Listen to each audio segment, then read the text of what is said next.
Hey, I'm Alex Raykin, and today you're going to learn to understand the basics of music theory for the guitar. So before we get started, let me clear up a common misconception about learning music theory. It won't make you less creative, it won't take away your individuality or any of that. It'll only add to your creativity and give you the language to communicate with other musicians and do things more efficiently. After learning some basic theory, you'll be better at improvising, you'll be better at writing, and you'll just be better at communicating with your bandmates or people that you work with in the future. Alright, so you might have some preconceived notions about music theory and some knowledge, and you hope this video will perhaps fill in the gaps for you. So let me lay the groundwork here and explain that there's two ways of learning. Either we're associating with things that we've already learned before, and we'll call that associative learning, or we lay a brand new foundation and then build upon that. And that's what I hope to do with you in this video. So make sure you can completely disassociate with all of your assumptions and what you've known before about music theory, and then use this as your foundation, and so then we can build upon that. So the home of Western music theory is the C major scale, and that's spelled C, D, E, F, G, A, B, C. And I'll show you how to play it on the guitar. It's the 3rd and 5th fret of the A string played with the 2nd and 4th finger. And then on the D string, we play the 2nd, 3rd, and 5th fret with fingers 1, 2, and 4.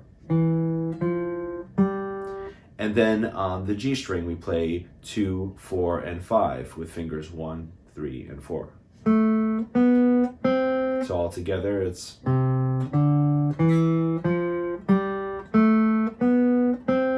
So what we just played there was C, D, E, F, G, A, B, C. All right, so we're gonna have some terminology here, and our first term is interval. An interval is just a space between two notes.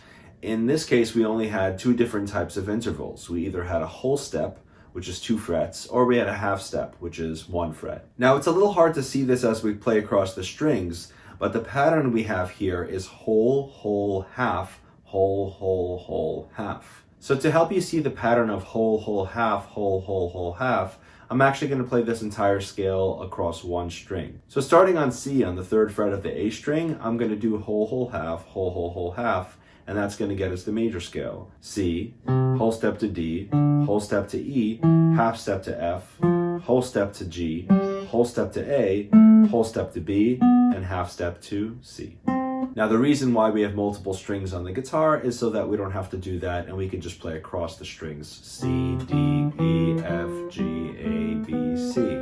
Alright, so now we're going to learn the intervals of the major scale. And the intervals of the major scale are just basically the distances from the first note to every other note in the scale. So when we learn to actually identify these intervals by ear, then we can really start to learn anything by ear, because we can hear the interval of every note to the next note in the music we're trying to learn. So the first interval here is the major second, and that's the distance between C and D in this case. And it's exactly the same thing as a whole step. And this is what it sounds like played together. The next interval is the major third, and that's C played with E in this case, which is 2 whole steps.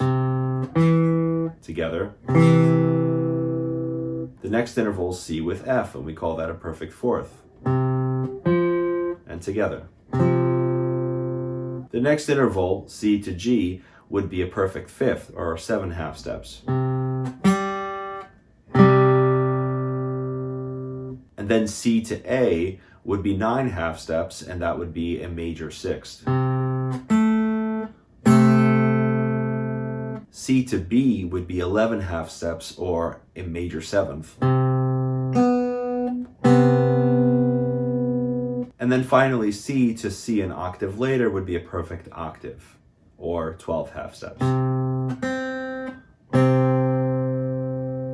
Now you might be wondering, why is there major intervals and perfect intervals, and what's the difference? It doesn't concern us too much here, but I'll let you know anyway. So back in the medieval times, the perfect intervals were the ones that were deemed holy to end on at the end of the piece. So there is actually a functional difference between perfect intervals and major intervals. We actually treat them differently when we change them. So as you see in this diagram, perfect intervals actually become augmented when we make them sharp. and they become diminished when we make them flat. Major intervals also become augmented when we make them sharp, but they actually become minor when we make them flat, and they become diminished when we make them double flat, which means a whole step down. So let's see how this applies to the major scale. If we have C to D, and that's a major second, if we would make that interval flat, in other words, we would take a major interval and we would make it flat, it would become minor. So now, instead of C to D, we would have C to D flat. And that would be a minor second. Now, if we take that same major second and we made it sharp, and now we have C to D sharp, we would call that an augmented second, but more often that would be called a minor third. We would take C to E, which is a major third, and we would flatten that E to be E flat, and therefore making it a minor third, which is only a step and a half instead of 2 steps. Now let's take a perfect interval like C to G, which is a perfect fifth, and make that flat. In other words, making it diminished. That particular interval is deemed so unholy by the church that they coined it Diablos en Musica, the devil in music. So let's take a particularly interesting case here by taking B in this scale and lowering it to B double flat, which would technically be enharmonic to A. Now, enharmonic basically means that it makes the same sound as another note. So whereas normally C to B makes a major seventh, we would flatten it, and again, until it becomes C to B double flat, or C to A, basically the same sound, but theoretically and on paper, it's C double flat, a diminished seventh. Now I know what you're thinking, why call it a diminished seventh and not just a major sixth? Well, context is everything, and this makes sense with chords, as we'll learn later. The interval between the perfect fourth and the perfect fifth is actually famously called the tritone. Now, the reason it's called the tritone is because in Europe, they actually say whole tone and semitone, whereas we say whole step and half step. So basically 3 tones would be a tritone. So speaking of Europe, the way that they name the notes over there is different than the way we do here in the States. They say do, re, mi, fa, sol, la, ti, do, whereas we say C, D, E, F, G, A, B, C. So if I sang it, it would be do, re, mi, fa, sol, la, ti, do, or C, D, E, F, G, A, B, C. So some of you might be asking, well, where does the minor scale come in here? And that's pretty simple. So we basically take this major scale, C, D, E, F, G, A, B, C, and simply start it from A.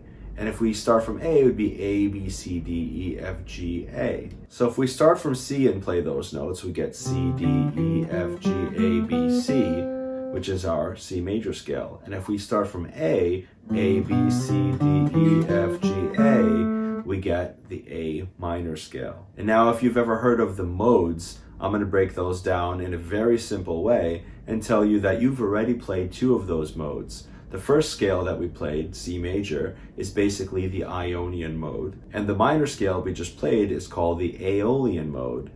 And then there's just 5 other modes, like the Dorian mode, Phrygian mode, Lydian, Mixolydian, and the Locrian mode. I'll get into more detail on those in another video, but for now just know that the modes are the major scale starting on every note in the scale and ending on its respective octave. To make this video more complete for you, I don't want to just give you an intellectual understanding of the major scale, but I want to give you a way to actually use it and practice it. So I'm going to teach you the basics of ear training here. I'll make more videos going into more depth on ear training, but for now I'm going to help you internalize what we've learned already into your ear. The first step is to simply sing the major scale. Now for some of you, you might not have sung before, and so it's going to be a little hard to actually match the pitch. And you can just start at a lower pitch and kind of climb up to it, and I'll show you how to do that. We're going to number each note of the scale 1 to 8. So the first one's 1, 1. If that was hard to do, then you can just kind of climb up to it. 1. Or start from above. 1. Once we feel comfortable doing that, then I would sing the intervals, basically going from the first note to every other note. So for example, 1, 2, and then 1, 2, 1, 2, 1, 2, alternating which note we play, and ultimately getting to a point where we can do it without playing it 1, 2, 1, 2, 1, 2, and then maybe even trying to harmonize 1, 2, 1, 2, 1, 2, while just playing 1.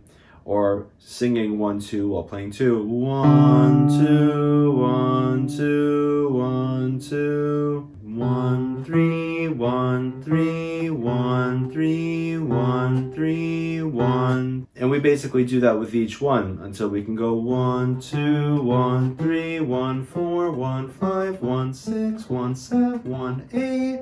Once you feel like you got the major scale down pretty good, only at that point I would basically go and master the intervals in between, such as the minor second, the minor third, and the tritone, the minor sixth, the minor seventh. At that point, we'll have the entire chromatic scale down, like 1 flat 2, 1 2, 1 flat 3, 1 3, 1 4, 1 flat 5, 1 5, 1 flat 6, 1 6, 1 flat 7, 1 7, 1 8. Anyway, that's kind of jumping ahead for this video. I'll make a subsequent video on ear training. If you guys have any questions, leave them down below and I'll be happy to address them. If you feel like you need more personalized attention to reach your guitar mastery goals, you can go ahead and hit me up through my website in the description below. As always, guys, if this video was helpful to you or if you dug it, go ahead and smash that like button, comment below because it helps this channel grow. Join the tribe, subscribe, and I'll see you guys in the next one.